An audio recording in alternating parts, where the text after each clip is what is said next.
Hello, and welcome to another stock analysis on Stock Market Palantir. Don't forget to subscribe and drop your comments. Now, let's go hear our analysts. Welcome to the Stock Market Palantir. Today we are going to talk about NEWP. That's right.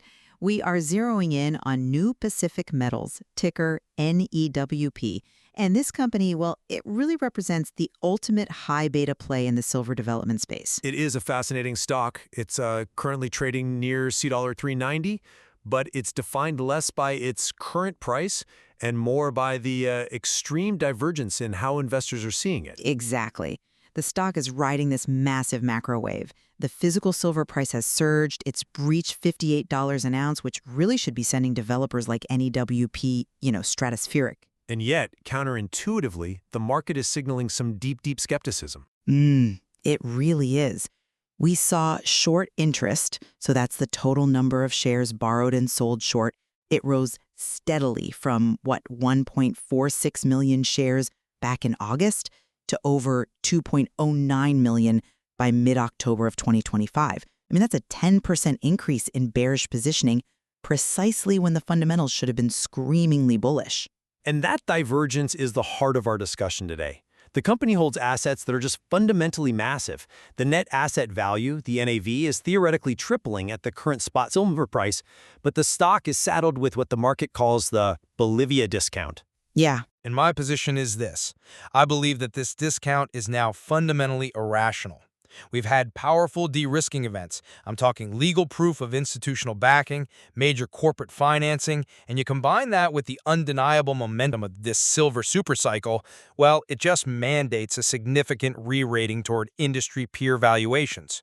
We should be seeing targets like BMO's $6 Canadian target reflected in the price right now. Well, I come at it from a different way. I believe the market is actually demonstrating necessary prudence here. The discount is warranted because it correctly prices in the high jurisdictional and legislative risks that, frankly, still remain in Bolivia. When you look at the numbers, NEWP is trading at roughly 0.42 times its price to NAV.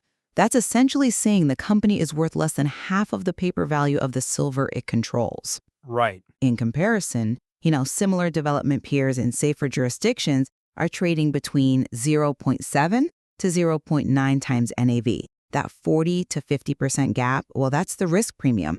And it exists because political fragility is still the most defining characteristic of this investment. Okay, let's unpack the core of my argument for why this re-rating is, in my view, inevitable. It starts with the financial leverage, which is truly, it's unparalleled in the silver sector right now. The preliminary feasibility study for the Silver Sand project detailed the all-in sustaining cost, or the AISC, at a remarkably low $10.69 per ounce. So that's the total cost to produce 1 ounce of silver and keep the mine running sustainably. Now take that $10.69 cost and compare it to the current spot price of $58 per ounce. The operating margin expands to over $47 an ounce. The numbers are good, yeah. This isn't just a profitable mine. With a margin like that, this project essentially turns silver extraction into a cash printing machine. And the implication of that margin is a dramatic increase in the project's net present value, which even using a conservative 5% discount rate could easily surpass $2 billion. That kind of economic scale should be generating seismic movement in the stock price.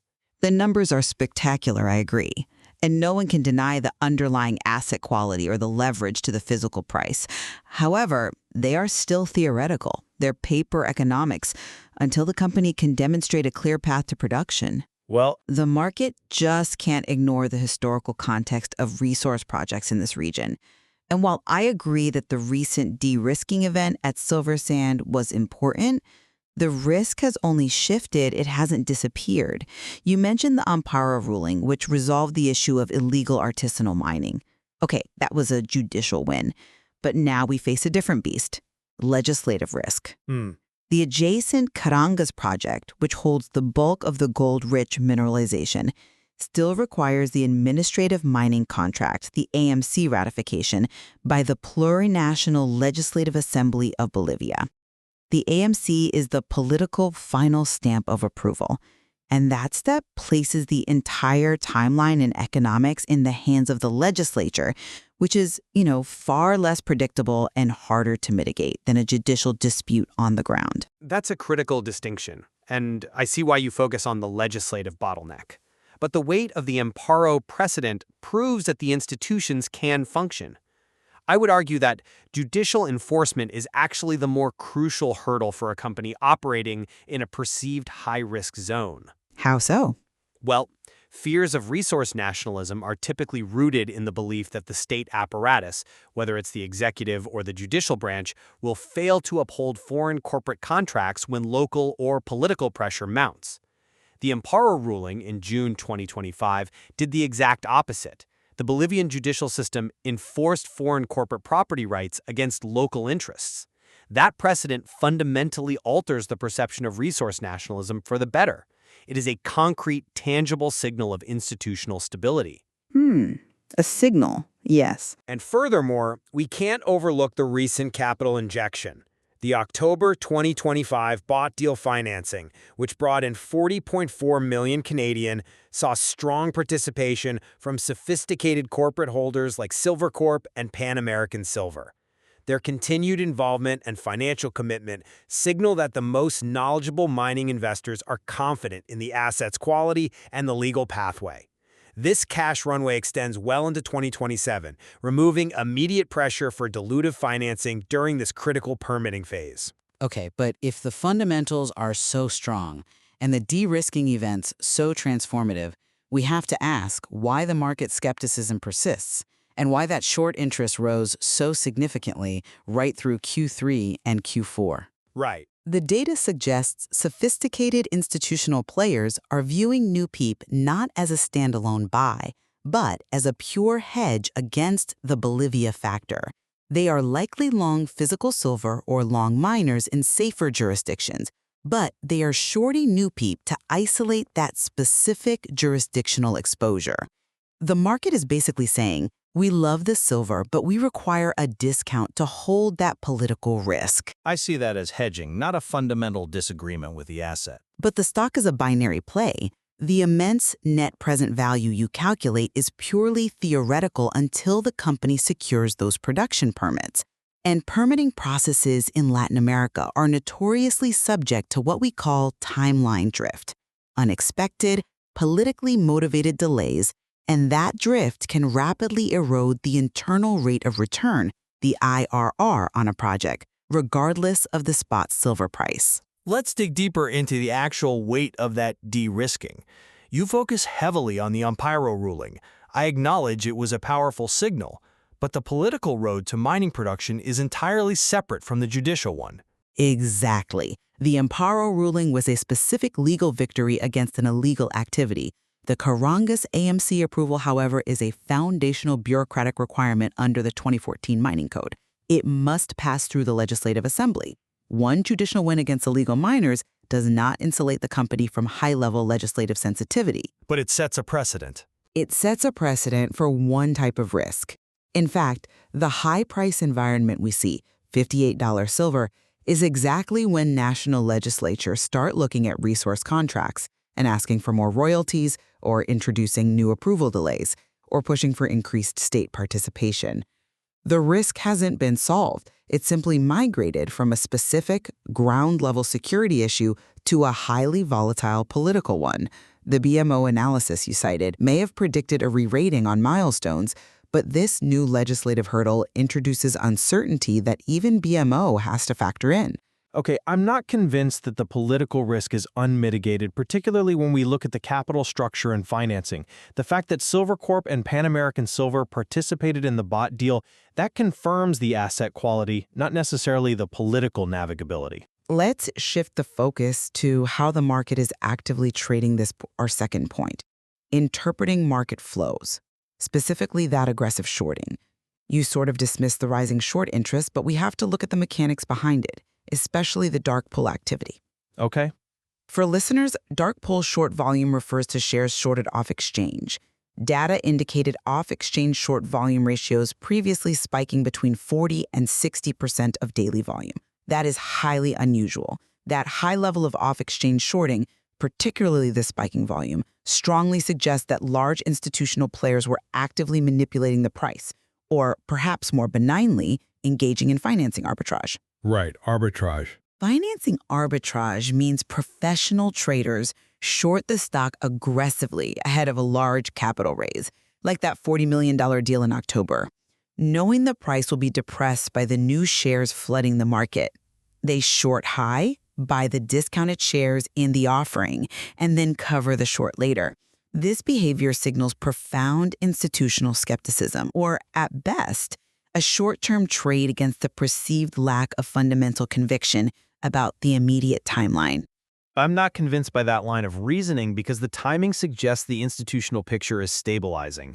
While some arbitrage surely occurred, the dark pool short volume dropped significantly to what? Approximately 24% after the financing was complete? This indicates that the period of aggressive shorting and price manipulation has largely subsided. But it was there. It was. But crucially, let's look at the technical risk of the short position. Short interest is high at 2.1 million shares, but the days to cover ratio is only 2.51. For our audience, the days to cover measures how many days it would take all short sellers to buy back their shares based on average daily volume. A ratio under 5, and certainly under 3, is considered low. It means the short position is easily covered and not crowded enough to trigger a violent, fundamentals-altering short squeeze. If the large institutional holders like Silvercorp and Pan American, who now collectively own nearly 38.6% of the company, if they were concerned, they would have declined to participate or sold down their existing stakes. Instead, they maintained their pro rata ownership. That is the clearest evidence that the dominant players are protecting their growing stake, validating the long-term potential, while the short interest is just technical hedging or arbitrage.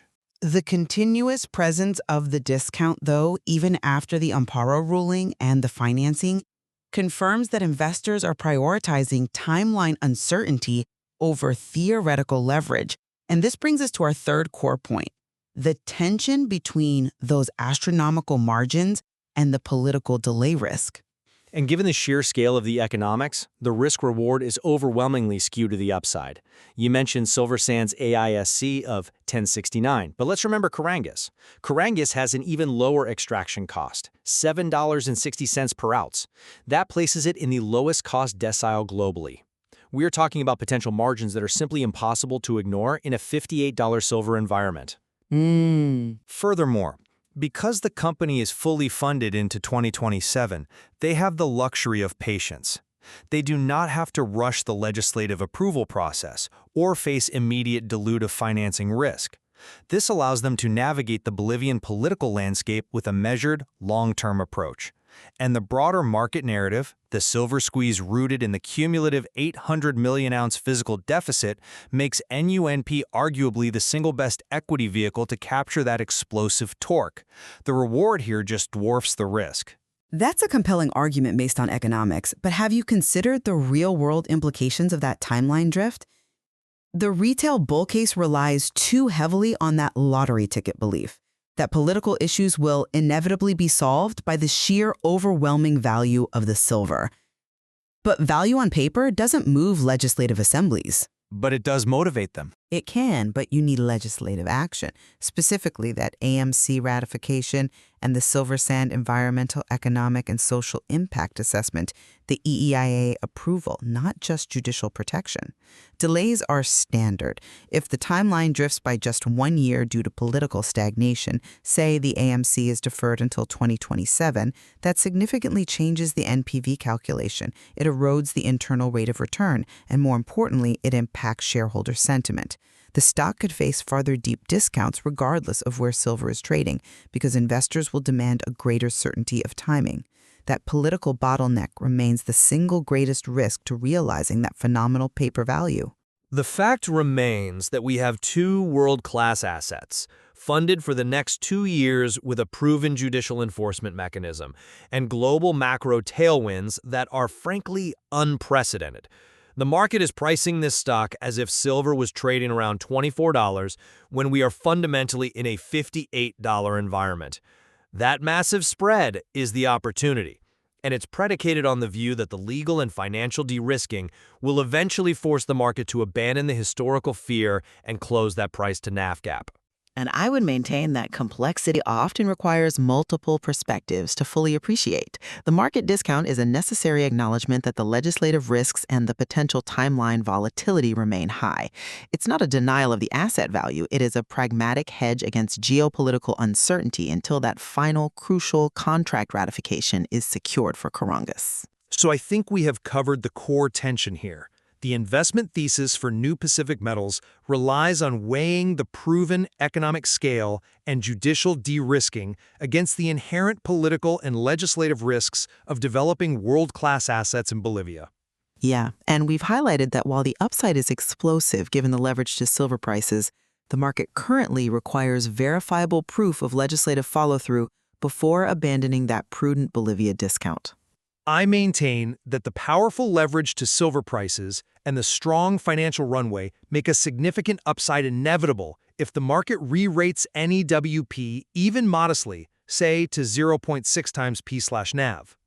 That modest re-rating would imply a target of around $4.20 USD, representing significant capital appreciation based on fundamentals that are already locked in. And I'll just end by cautioning that the binary nature of legislative approvals and geopolitical volatility means the Bolivia discount is warranted until both the Karangas AMC and the Silver Sand EEIA are finalized.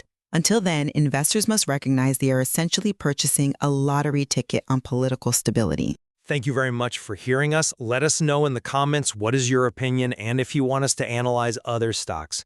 Don't forget to subscribe to the Stock Market Palantir channel to catch up with more stock insights, and see you in the next video.